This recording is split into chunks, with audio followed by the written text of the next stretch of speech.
에베소 교회는 3년 동안 사역을 했어요. 그러니까 이 에베소 교회에서 바울이 목회한 이 기간이 제일 깁니다. 그래서 바울에게 있어서 이 에베소 교회는 남다른 어떤 깊은 사랑의 교제가 있었던 교회임을 알 수가 있는데요. 에베소 교회를 떠날 때 사도행전 20장 31절에 보면은 이런 말씀이 나옵니다. 그러므로 여러분 읽게요. 내가 3년이나 밤낮 쉬지 않고 눈물로 각 사람을 훈계하던 것을 기억하라. 에베소 교회를 떠날 때 그들이 서로가 부둥켜 안고 헤어짐의 슬픔과 아픔 가운데 무릎을 꿇고 기도하는 그런 장면도 나옵니다. 이처럼 교제가 깊었던 이 에베소 교회에 이 성도들을 바울이 나중에 로마 감옥에 갇혀있는 이 상황에서 이 성도들을 생각하면서 에베소 교회에게 보내는 이 편지를 쓴 거예요. 지금 우리가 보고 있는 게 이 편지입니다. 오늘 우리가 읽은 이 본문 말씀 속에는 바울이 그 에베소 교회 성도들을 생각하면서 그들을 위하여 기도하는 내용이 나옵니다. 15절에 보면 바울이 이렇게 기도하는 모습이 나오죠. 무릎을 꿇고 비노니라는 말씀이 나옵니다. 의자에 앉아서 자연스럽게 하나님 앞에 기도하는 그런 자세가 아니라 로마 감옥에 갇혀 있으면서 바닥에 무릎을 꿇고 하나님 앞에 기도하는, 그래서 이 에베소 성도들을 향한 그 간절한 사랑의 마음을 담아서 하나님 앞에 기도하는 그런 모습을 볼 수가 있어요. 그래서 오늘은 우리가 바울이 에베소 교회 성도들을 위하여 기도하는 그 기도 속에서 바울은 무엇을 기도하고 있는지, 또 바울이 바라보고 있는 이 에베소 교회 성도들의 어떤 성숙함을 바라보는 그런 기도의 내용을 살펴보면서 바울의 기도에 따른 신앙의 성숙이 오늘 우리들 안에 이루어지게 되기를 또한 소망을 합니다. 먼저 기도에 대해서 우리가 잠깐 생각하고 넘어갈 필요가 있을 것 같아서요. 기도하는 모습을 보게 되면 중얼중얼하는 것 같기도 하고 혼자 떠드는 것 같기도 하고, 그래서 우리 기독교가 기도하는 기도의 모습들로 인해서 오해하는 분들이 있습니다. 아니, 기독교에서 기도하는 모습이나 주문을 외우는 그런 모습이나 뭐가 다르냐 이게. 주문을 외운다든지 주술을 한다든지 이런 모습과 기독교에서 기도하는 기도의 모습과 뭐가 다르냐. 우리도 사도신경을 이렇게 보고 또 외워서 우리가 하나님 앞에 기도합니다. 우리가 주기도문도 하나님 앞에 기도할 때 주님이 가르쳐 주신 기도문대로 우리가 기도를 합니다. 그러나 달라요. 우리가 기도하는 이 기도는 그냥 주문을 외우는 게 아닙니다. 우리가 하는 기도는 대화입니다. 성경에서 우리에게 알려주고 있는 우리의 기도의 모습이 뭐냐면 대화다라고 이야기해요. 여러분 15절에 보면 바울이 기도할 때 보면 어디에서 기도하느냐면 아버지 앞에 무릎을 꿇고 기도하는, 이것이 아주 중요해요. 우리가 기도할 때 어디서 기도하고 있느냐 말이에요. 바울은 하나님 아버지 앞에서 기도한다라고 이야기해요. 우리가 기도할 때 허공을 기도한다든지 우리가 암기한 내용을 가지고 그냥 주문해 오듯이 계속 리피트하는 그런 모습으로 한다든지 그런 모습이 아니라 기도는 우리가 하나님 아버지 앞에서 하는 거예요. 하나님 아버지가 여기 계시고 하나님을 바라보면서 하나님 면전에서 하나님을 상대로 대화하는 것이 바로 기도입니다. 근데 우리가 기도를 하다 보면 나 홀로 떠드는 것 같지만 성령의 역사로 인해서 우리가 기도 속에서 하나님의 뜻을 발견하게 됩니다. 내가 기도하는 이 기도의 내용이 하나님이 원하시는 건지 하나님이 기뻐하시는 건지 그것을 우리가 체크할 수 있다는 사실이에요. 그래서 기도는 어떤 독백도 아니고 주문도 아니고 하나님 아버지 앞에서 하는 대화다라는 사실. 우리가 하나님 아버지 앞에서 하는 대화처럼 하나님 앞에 기도할 때 하나님께서 그곳에 함께하여 주시고 그곳에 하나님의 응답하여 주심으로 말미암아 우리가 깨닫게 된다는 거죠. 우리의 기도를 들으시는 하나님이 어떤 분이시냐면 14절에 이렇게 이야기해요. 하늘과 땅에 있는 각 족속에게 이름을 주신 아버지라고 이야기합니다. 보통 아버지가 아니에요. 하늘과 땅에 있는 각 족속에게 이름을 주신 아버지 하나님. 이 말은 뭐냐면 창조자 되신 하나님이라는 이야기예요. 이 우주 만물을 창조하신 하나님이라는 것이죠. 우리를 창조하신 하나님이라는 사실이에요. 이런 하나님 앞에 우리가 대화하는 모습이 바로 기도다라는 것이죠. 이런 기도의 기본적인 정의를 갖고 이제 바울이 하나님 앞에 기도하는 기도의 내용을 우리가 함께 생각해 보고자 합니다. 바울이 오늘 본문에서는 세 가지를 기도를 하는데요. 첫째는 속사람이 강건하기를, 두 번째는 그리스도의 사랑을 알기를, 세 번째는 하나님의 충만으로 채워지기를. 속사람이 강건하기를 바울이 기도하는데요. 16절에 나옵니다. 그의 영광의 풍성함을 따라 그의 성령으로 말미암아 너희 속사람을 능력으로 강건하게 하옵시며. 자, 이 속사람이 누구일까? 우리가 예수 그리스도를 믿잖아요. 누군가에 의해서 우리가 복음의 소식을 듣고 예수님이 죄인을 구원하시고자 이 땅에 오셨고 우리의 죄의 값을 지불하시고 십자가를 지시고 3일 만에 부활하셨음을 우리가 믿게 되잖아요. 우리가 예수 그리스도를 믿음으로 말미암아 새 생명을 얻게 됩니다. 우리가 에베소서 2장에서 살펴본 내용으로 보게 되면 예수 그리스도를 믿는 자는 유대인이든지 이방인이든지 그리스도 안에서 한 새 사람이 되었다라고 이야기하죠. 새롭게 창조되었다라고 이야기하죠.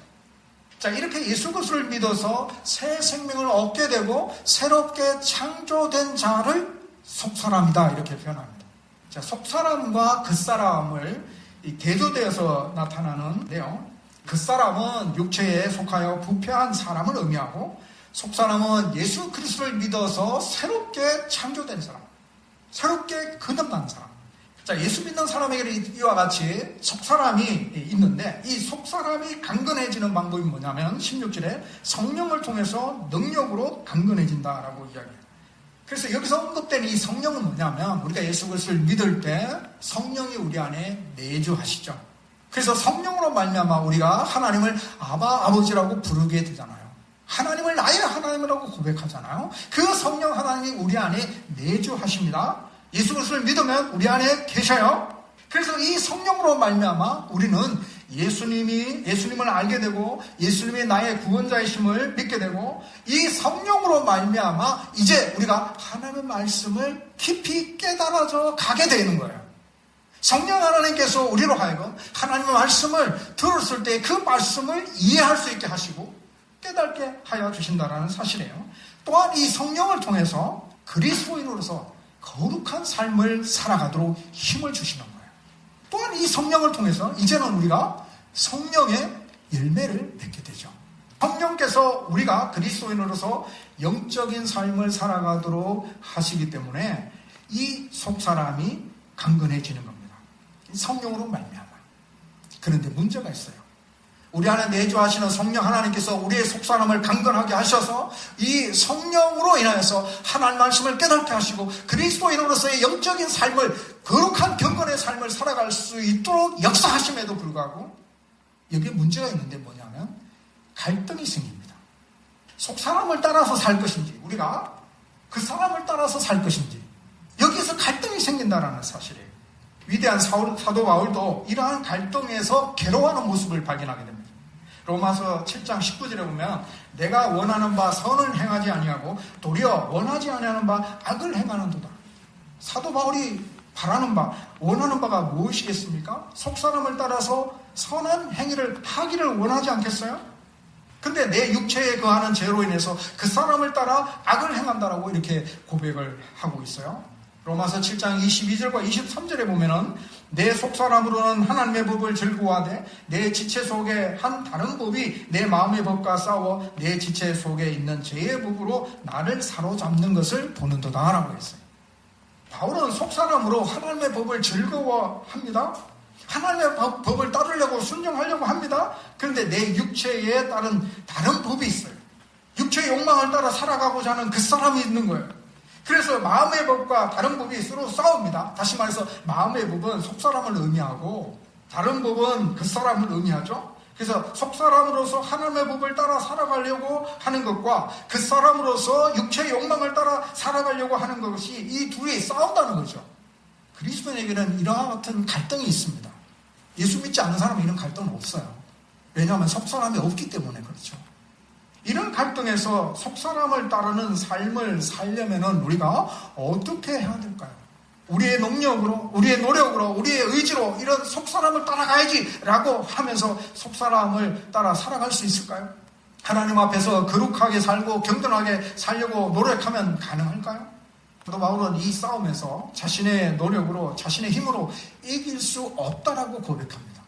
로마서 8장 12절과 13절에 보면 그러므로 형제들아 우리가 빚진 자로 내 육신에게 져서 육신대로 살 것이 아닙니다.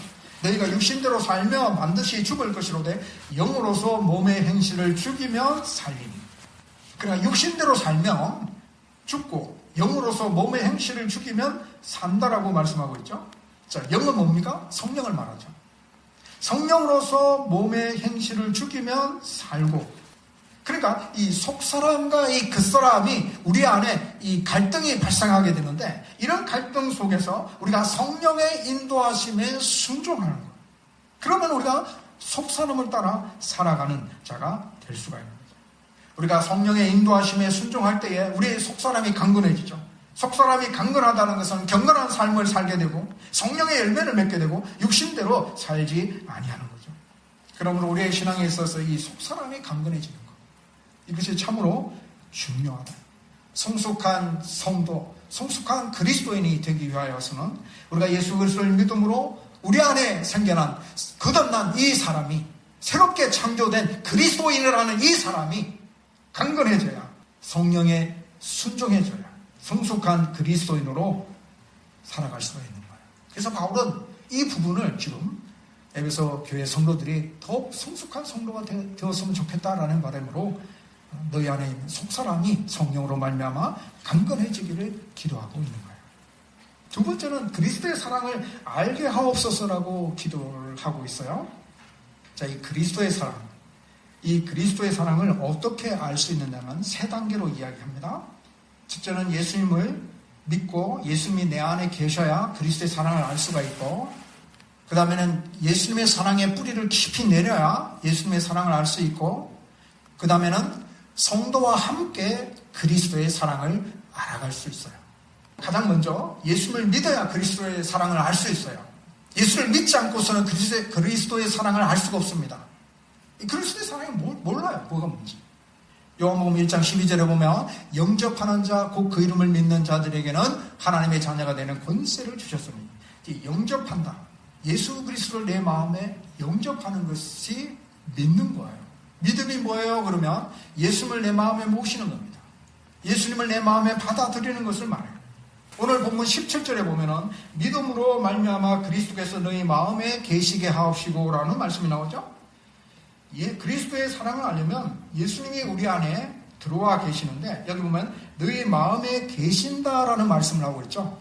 그러므로 이 계신다라는 말은 잠시 방문했다, 잠시 들렸다 라는 의미가 아니고 예수님이 우리의 마음에 거처로 삼는다는 뜻이에요. 우리의 마음에 와 계시는 것. 예수님께서 자신의 집처럼 편안하게 우리의 마음에 거하시는 상태, 그 상태를 말해요. 우리가 예수님을 만나기 전에는 내 마음대로 살았죠. 내 생각대로 살았잖아요. 내가 하고 싶은 대로. 그래서 내 마음의 주인은 나였어요. 내 마음대로 할 수 있었으니까. 그래서 죄로 타락한 본성을 따라서 우리의 마음에 여러 가지 악한 생각, 음란, 도둑질, 살인, 간음, 탐욕, 악독, 속임, 음탕, 질투, 비방, 교만, 우매함. 마태복음 7장 21절과 23절에 나와요. 사람에게서 나오는 것들이 뭐냐? 사람의 마음에서 나오는 것들이 뭐냐라고 할 때 이런 것들을 언급했어요. 이러한 악한 것들이 가득하지. 그러던 어느 날 우리가 복음의 소식을 듣고 우리가 회개하고 내가 나의 주인이 아니라 예수님 그리스도께서 나의 주인이심을 우리가 초청하고, 그래서 예수님이 우리의 마음에 들어오셔서 우리의 모든 죄를 씻어주시고 깨끗하여 주시고 예수님이 우리의 마음의 거처로 삼아서 우리의 삶의 주인이 되어 주셨죠.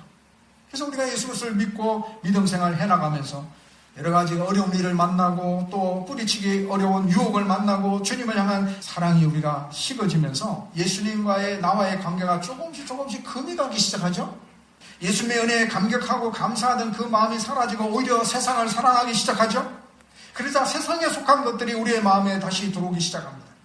주님과 함께 보내는 시간보다는 세상의 쾌락에 빠져서 지내는 시간이 더욱 길어지죠. 우리의 마음에 편안하게 거하시는 주님은 불편함을 느끼기 시작합니다. 그래서 주님은 성령을 통해서 또한 하나님 말씀을 통해서 우리의 삶의 방향이 틀렸다고, 우리의 삶의 모습이 잘못되었다고 여러 모양으로 말씀해 주시죠. 이때 우리가 내가 주인이 되는 삶을 회개하고 주님께로 돌아가는 것. 그러면 다시 주님이 내 마음의 주인이 되어주시고 주님이 내 마음에 편안히 거하게 되십니다. 이때 우리가 예수님의 사랑을 알게 되는 거죠. 내 마음에 주님이 떠나시면요, 주님의 사랑을 알 수가 없어요. 예수님이 내 마음에 계셔야 예수님의 사랑을 우리가 알 수가 있습니다. 그 다음 단계는 주님의 사랑에 뿌리를 내려야 돼요. 17절에 보면 너희가 사랑 가운데 뿌리가 박히고 터가 굳어져서 라는 말씀이 나오는데, 뿌리가 박히고, 이게 나무에 대한 비유의 표현이에요. 작은 나무에 여러분 뽑아보시면 뿌리가 많지 않죠, 작은 나무는. 근데 큰 나무는 뿌리가 엄청 굵죠. 굵고 뿌리가 굉장히 많습니다. 나무가 점점 커지면서 영양분과 수분을 공급받기 위해서 뿌리를 땅 깊이 자꾸 내리게 되죠. 뿌리가 굵어지게 되죠. 그래야 가뭄이 와도 폭풍이 와도 넘어지지 않고 말라 죽지 않아요. 우리가 그리스도의 사랑을 알기 위해서는 그리스도의 사랑 가운데 우리의 뿌리가 내려져야 된다는 거예요. 그리스도의 사랑이 무엇입니까? 그리스도의 사랑을 공급받을 수 있는 그런 뿌리가 내려가야 됩니다. 그리스도의 사랑이 얼마나 넓을까요? 예수님이 온 인류를 위해서 십자가를 지신 그 사랑에서 우리는 그리스도의 사랑의 넓이를 생각해 볼 수 있죠. 그리스도의 사랑이 얼마나 길까요? 그리스도의 사랑이 영원하다는 사실에서 그리스도의 사랑이 굉장히 영원히 길다라는 것을 깨달을 수 있어요. 그리스도의 사랑이 얼마나 높을까요? 우리는 그리스도의 사랑이 우리를 천국으로 인도하는 사랑에서 그 사랑의 높이를 깨달을 수 있어요. 자, 그리스도의 사랑이 얼마나 깊어요? 그리스도의 사랑이 우리를 위하여 육신을 입고 이 땅에 오신 예수님의 모습을 볼 때 그 사랑의 깊이를 우리는 깨달을 수 있어요. 자, 이러한 예수님의 사랑에 뿌리를 깊이 내리고 있으면, 다시 말해서 예수님의 사랑에 그 넓고 길고 높고 깊은 사랑, 이런 사랑을 우리가 공급받고 있으면은 어떠한 유혹과 고난이 닥쳐와도 우리가 넘어지지 않습니다. 그런 상황 속에서도 여전히 우리가 예수님의 사랑을 알게 되죠. 그 다음 단계는 성도와 함께 그리스도의 사랑을 알아가야 된다라고 이야기하는데요. 18절에 나오죠. 너희 모든 성도와 함께 지식에 넘치는 그리스도의 사랑을 알고라는 말씀이 나옵니다. 이 말은 뭐냐면 이 교회를 통해서 그리스도의 사랑을 알아가도록 하셨다라는 뜻이에요. 우리가 교회에 와서 예배를 드리잖아요. 예배를 드릴 때 우리가 하나님의 말씀을 듣고 선포되는 말씀 속에서 하나님이 우리를 얼마나 사랑하시는지 우리가 깨달을 수 있게 되잖아요. 또 우리가 교회에 와서 우리가 하나님을 찬양하잖아요. 찬양을 통해서 그리스도의 사랑을 깨닫고 십자가의 사랑과 은혜에 우리가 감사하며 감격하잖아요. 교회 안에서 성도의 교제 속에서 그리스도의 사랑이 얼마나 놀랍고 얼마나 큰 것인가를 우리가 다시 한번 깨닫게 되죠. 이처럼 예수님을 마음에 모시고 예수님의 사랑의 뿌리가 내려지고 성도와 함께 그리스도의 사랑을 알아가는 성도는 그리스도의 사랑에서 끊어지지 않습니다. 로마서 8장 35절에 누가 우리를 그리스도의 사랑에서 끊으리요? 환난이나 공고나 박해나 기근이나 적신이나 위험이나 칼이라? 로마서 8장 37절에는 그러나 이 모든 일에 우리를 사랑하시는 이로 말미암아 우리가 넉넉히 이기느니라. 그리스도의 사랑을 아는 성도는 어려운 현실 속에서도 예수님이 공급하여 주시는 사랑으로 말미암아 모든 시험에서 승리하게 됩니다. 주님의 사랑을 우리가 깊이 느끼고 있다면 세상에 어떤 환난이 와도 우리가 넘어지지 않잖아요. 주님의 사랑에서 우리가 떨어져 나가지 않잖아요. 주님의 사랑이 너무너무 크고 놀라운 것이니까. 마지막 세 번째, 바울은 이 에베소 교회가 하나님의 충만으로 충만케 하옵소서라고 기도합니다. 19절에 나오죠. 하나님의 모든 충만하신 것으로 너희에게 충만하게 하시기를 구하노라. 하나님의 충만이 뭘까요? 하나님은 무엇으로 충만하게 하실까요? 하나님의 충만. 하나님의 충만은 하나님의 현존. 하나님은 지금도 계시고 하나님은 과거에도 계셨고 하나님은 미래에도 계셨고 하나님은 시간의 개념이 없어요. 하나님의 충만은 하나님의 능력. 하나님의 능력은 이 우주 만물을 창조하신 창조의 능력이 있죠. 또 기적을 행하시는 기적의 능력이 있죠. 또 하나님의 충만이 난 하나님의 통치. 하나님의 충만이 난 하나님의 완전함. 아무런 결함이 없는 완전함. 이런 것을 의미한다라고 하는데 바울의 기도가 하나님의 충만으로 충만케 하옵소서. 그러니까 바울이 지금 하나님의 충만이 그대로 우리에게 채워지기를 기도하고 있는 게 아니에요. 하나님과 동등한 분량의 충만함을 바라는 것이 아니에요. 자, 우리에게 채워지기를 바라는 충만은 하나님이 우리에게 채우시기를 원하시는 것으로 충만하게 채워지기를 바라는 것이에요. 자, 이 풍선에 이 공기를 넣었는데, 자, 풍선 안에 있는 공기와 풍선 밖에 있는 공기가 같아요? 달라요? 같죠? 자, 이 밖에 있는 이 공기를 풍선 안에 다 집어넣으면 어떻게 될까요? 다 집어넣을 수도 없지만, 다 집어넣으면 어느 정도 이 풍선이 커지면 터져버리잖아요. 하나님의 충만이 그냥 그 모습 그대로 우리에게 다 집어넣으면 우리는 존재할 수가 없어요. 자, 여기 보면 바울이 하나님의 충만으로 우리에게 충만케 하옵소서라고 기도하는데, 이 말의 의미가 뭐냐면 하나님이 채워주시는 충만으로 우리에게 채워주옵소서라는 이야기예요. 하나님의 충만하신 것을 우리에게 안에 채워넣습니다. 그러나 하나님의 충만을 다 집어넣을 수는 없어요. 우리의 크기, 우리의 분량만큼 하나님의 충만을 채워넣을 수가 있는데요.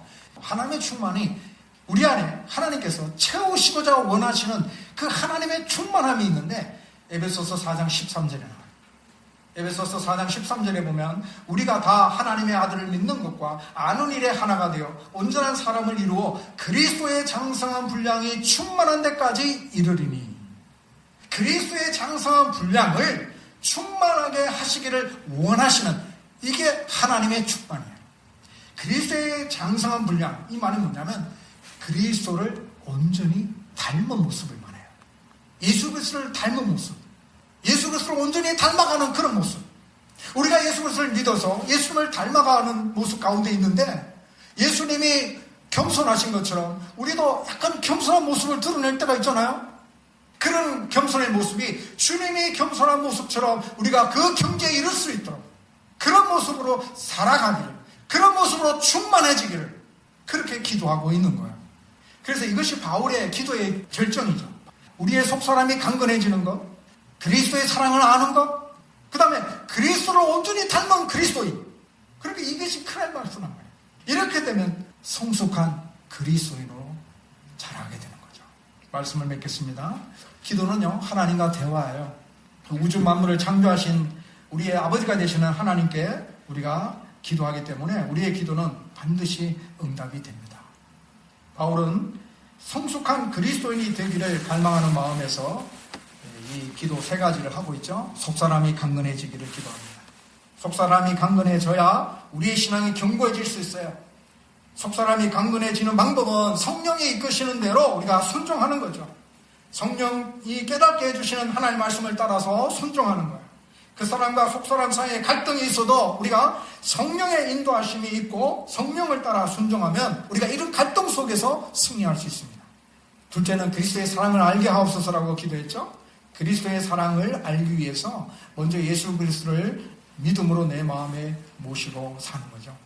그리고 그 다음 예수의 사랑의 뿌리를 깊이 내리고, 예수님이 나를 어떻게 사랑해 주셨는지, 예수님의 사랑이 무엇인가를 자꾸 캐는 거죠. 자꾸 공급받는 거예요. 그 다음 성도들과 함께 그리스도의 사랑을 깊이 알아가는 거예요.